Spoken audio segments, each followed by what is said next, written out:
یہ تو ایک تصویر تو جاری ہوئی، لیکن ایک نیا پنڈورا باکس کھلا جی، وہ بھی رات کو ہی کھلا. تو میں کہ یہ صبح صبح میں آپ کو بتا دوں، عدت میں نکاح کا کیس کا مقصد تو بیسکلی یہ تھا نا کہ عمران خان صاحب کو اخلاقی طور پر ڈیمیج کرنا، بدنام کرنا، یہ تھا نا بیسکلی چیز یہ تھی، ڈاؤن کرنا. مگر مقصد پورا نہیں ہوا، باتیں نہیں کھل کر سامنے آئی تھی، کیا باتیں، الزامات کیا تھے، جو تھوڑا بہت پتہ چل رہا تھا میڈیا کے ذریعے. مگر وہ مزہ نہیں آ رہا تھا اگلوں کو، جنہوں نے یہ کیس بلایا تھا، جو عدالت میں لے کے گئے تھے، جنہوں نے گواہ بنوایا، خاور منیکا کو، لطیف کو گواہ بنایا، انہیں مزہ نہیں آ رہا تھا. اون چودھری بھیجا جنہوں نے، مولوی بھیجا جنہوں نے، وہ کہتے ہیں نہیں بات ہی نہیں بنی، یہ بھی سارے کیسز کی طرح ہمارے منہ پہ ہی آ کے پڑ گیا، بلکہ ہم خود ہی ذلیل ہو گئے. تو ان کی ذرا تھوڑی تسلی نہیں ہو رہی تھی. جب تسلی نہیں ہو رہی تھی نا، تو رات گئے نا، عدت میں نکاح کیس کی سماعت کی ایک آڈیو لیک کر دی گئی. سر جیل، اڈیالہ جیل میں آڈیو لیک کی گئی اسی سماعت کی. اور اس سماعت میں خیر کافی بیہودہ باتیں بھی، لیکن میں ایک دو بتا دیتا ہوں آپ کو، ذرا پتہ تو چلے کہ اگلوں سے مقابلہ کتنے گندے لوگوں سے ہیں. خاور منیکا کہہ رہے تو میری بیوی سے بیہودہ گفتگو کرتے تھے، باڈی میں مالش اور یہ اس طرح کی بکواس، یہ سب چیزیں تھی.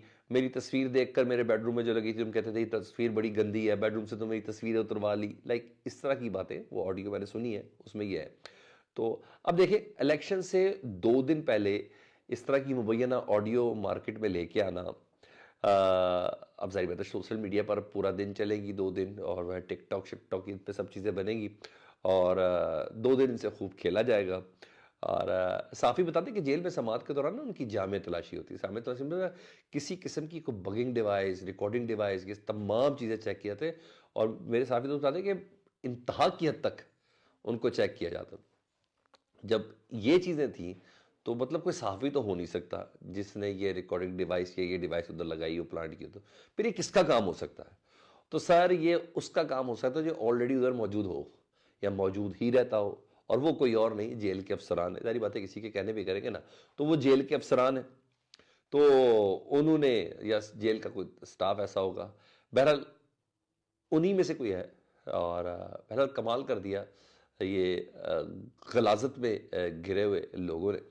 اور کمال اس لیے کیا کہ کردار، افکار، کارکردگی، بیانیہ، کسی چیز پہ مقابلہ نہیں ہے نا. تو نے کہا یار چلو اس کا مقابلہ ان گری ہوئی حرکتوں سے کرتے ہیں، فرق کھ بھی نہیں پڑنا. مجھے کل کوئی پوچھ رہا تھا کہ آپ کو سب سے اچھی کمپین کس کی لگی الیکشن کی؟ میں نے کہا پاکستان تحریک انصاف کی. نے کہا کیوں؟ میں نے کہا بھائی ان کو الیکشن کمپین کرنے کی ضرورت ہی نہیں تھی. سپریم کورٹ ان کی کمپین کر رہا ہے، الیکشن کمیشن ان کی کمپین کر رہا ہے، پولیس ان کی کمپین کر رہی ہے، نگران حکومت ان کی کمپین کر رہی ہے. میں کہا بھائی جتنا روکو گے وہ اتنا بڑھیں گے. جو نتائج غیر متوقع تھے اب توقع کے مطابق آئیں گے. میرا اپنا ماننا یہ ہے.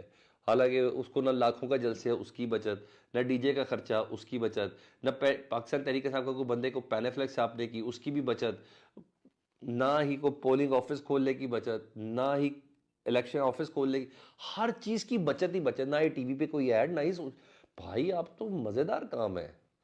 تو سب سے زبردست اسٹریٹجی کس کی ہو کہ جس کی کمپین اس کا مخالف چلائے وہی کمپین سب سے بہتر ہوگی نا. جی ہاں، یہ آڈیو بھی مخالف کمپین میں ہی ہے، دیکھیے گا تو صحیح انشاءاللہ کیا ہوتا ہے. اچھا جی، ادھر مریم نواز صاحبہ نے رات گئے نا انٹرویو دیا سندیلا صاحب کو. جی پرویز سندیلا صاحب ہمارے دوست ہیں، ویسے نون لیگ کے ورکر بھی ہیں. تو ان کو انٹرویو دیا اور بڑی اہم باتیں کی تھی مریم نواز صاحبہ نے. ان سے چند ایک میں آپ کو بتا دیتا ہوں. وہ کہتے ہیں کہ تمام مظالم بھلانے کے لیے تیار ہوں اور بھلا کر آگے چلنے کے لیے تیار ہوں. مطلب مساق جمہوریت یا مساق پاکستان کرنے کی طرف مریم نواز صاحبہ کہہ رہی. ظاہر بات ہے وقت آ گیا، الیکشن ختم ہو جائے تو پھر اس پہ بھی یہ ساری چیزیں اب کرنی ہے نا.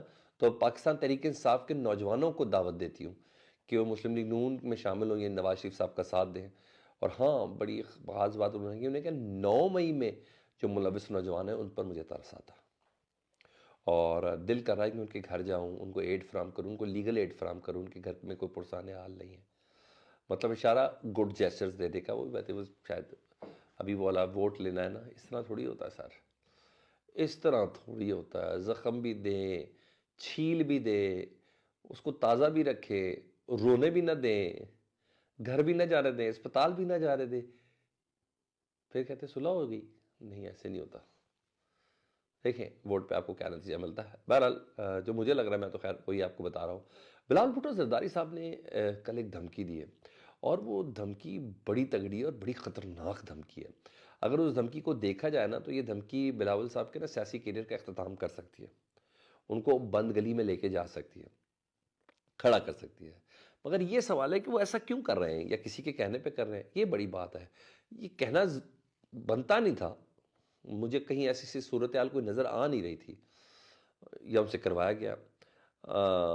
مقصد تو بیسیکلی ہمدردی کا ووٹ ہی ہے نا پاکستان تحریک انصاف کا لینا، جو انہوں نے کہا ہے.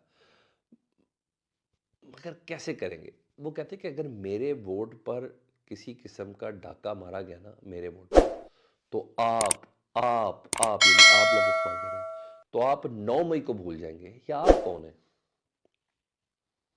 ٹھیک ہے، مجھے نہیں سمجھ آئی.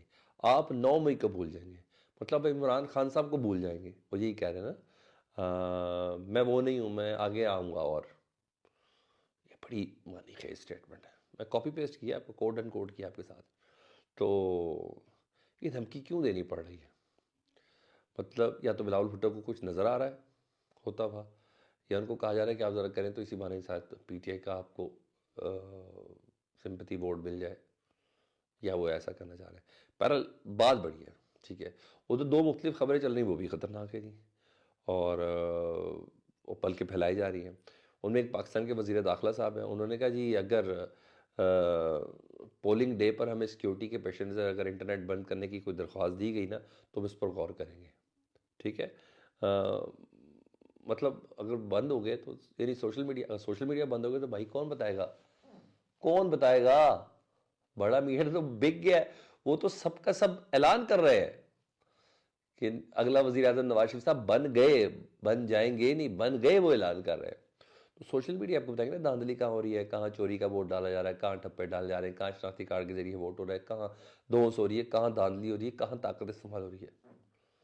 جب یہ بند ہو جائے گا تو پھر ڈیفینیٹلی کیا ہوگا. ہاں، اس کی تردید محسن نقوی صاحب کہتے ہیں کہ پنجاب میں کم از کم انٹرنیٹ بند نہیں ہوگا. یہ ان کے دوست ہی ہیں محسن نقوی صاحب، بلکہ بیسٹ بڑی پارٹنر بھی رہ چکے ہیں.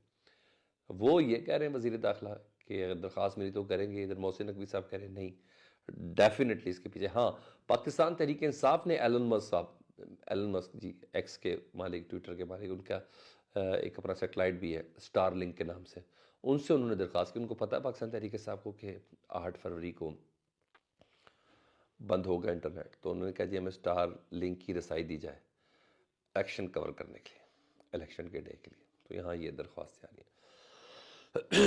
ماضی کا ایک جھروکا کھولا جی حامد میر صاحب نے، اور انہوں نے انشاف کیا ہے کہ آصف زرداری نے ایک بار ان کو فون کیا، وہی نہیں جس وقت اینٹ سے اینٹ بجا دیں گے.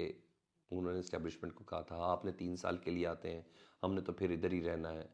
اس کے بعد پھر وہ 1 سال کے لیے دبئی ہی رہے، یاد ہے نا. حامد میر صاحب کہتے ہیں بڑی کشیدگی ہوئی تھی ان کی اور اسٹیبلشمنٹ کے بیچ سوری. تو حامد میر صاحب کہتے ہیں کہ اس دوران مجھے آصف علی زرداری صاحب کی کال آئی تھی، انہوں نے مجھے بلایا تو وہ ایک سٹیل کے بنکر میں تھے آصف علی زرداری صاحب. ہاتھ میں ان کے پستول تھی اور وہ کہتے تھے کہ وہ مجھے مار دیں گے اور میری موت کو خودکشی کا رنگ دیں گے. ہاتھ میں ان کی پستول تھی. حامد تم گواہی دینا کہ مجھے مارا گیا ہے. دیکھ لیں ماضی میں یہ ہوتا رہا ہے، اب کیا کریں آپ بتائیں. کمنٹ سیکشن میں ضرور آگاہ کیجیے گا. اپنا بہت خیال رکھیں. اللہم صلی علی محمد و آل محمد.